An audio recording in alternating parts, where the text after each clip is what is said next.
Good morning. Welcome again to Morning Devotions. Thank you again for our time together. On the rooftop in the ancient city of Joppa, God rearranged an apostle's attitude so that he could do what I call the first harvest visit in a home.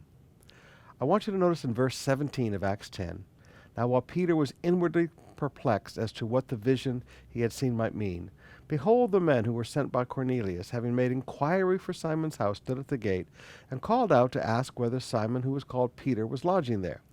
And while Peter was pondering the vision, the Spirit said to him, behold, 3 men are looking for you. Rise and go down and accompany them without hesitation, for I have sent them. Notice, God said, no hesitation.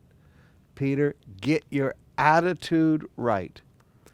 Now, one of the truths I want you to understand today is simply this. Attitudes can ruin opportunities.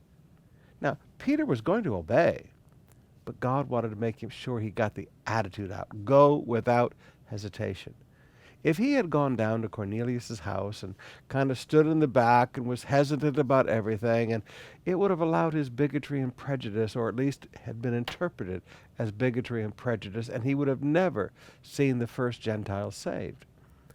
But God told him to do this without hesitation. I want to challenge you today that it's not enough to obey what God says.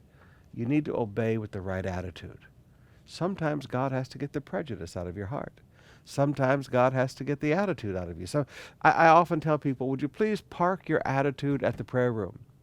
There are many people that will obey God today, but because of their attitudes, people may interpret them correctly, or they may misinterpret the attitude. But the attitudes ruin opportunities.